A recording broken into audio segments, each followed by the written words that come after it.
Hi, welcome to PSR studies.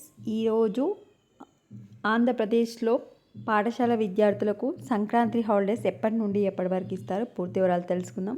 Please అండి, video చూసిన వాళ్ళు తప్పకుండా వీడియో లైక్ చేయండి, ఛానల్ని సబ్స్క్రైబ్ చేసుకోండి. సంక్రాంతి సెలవులపై క్లారిటీ. సంక్రాంతి సెలవుల కుదింపుపై ప్రభుత్వం క్లారిటీ ఇచ్చింది. ముందుగా ప్రకటించిన అకాడమిక్ క్యాలెండర్ ప్రకారమే జనవరి 10 నుంచి 19 వరకు సెలవులు ఉంటాయని ఎస్సీఈఆర్టీ పేర్కొంది. సో ఆంధ్రప్రదేశ్లోని స్కూల్ విద్యార్థులకు వచ్చేసి పొంగల్ హాలిడేస్ అయితే అకాడమిక్ క్యాలెండర్ ఇచ్చిన ప్రకారం జనవరి 10th నుంచి 19th వరకు అయితే ప్రకటించింది. 10th to 19th. ఒకవేళ ఏమైనా మార్పులు ఉంటే అధికారిక ప్రకటన ఇస్తామని తెలిపింది. ప్రజెంట్ అయితే ఇన్ఫర్మేషన్ 10 to 19.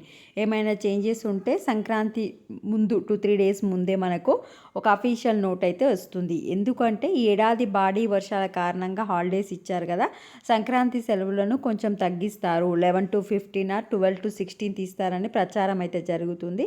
ఆ ప్రచారంలో ఇప్పుడైతే నిజం లేదు. మీకు హాలిడేస్ అయితే జనవరి 10th నుంచి 19th వరకు ఎస్సీఆర్టీ ప్రకారం, అంటే స్కూల్ వాళ్ళు పెద్దవాళ్ళు ఉంటారు కదా, వాళ్ళు ప్రకటించింది అయితే 10 to 19th. వీడియోని లైక్ చేయండి. Thanks for watching.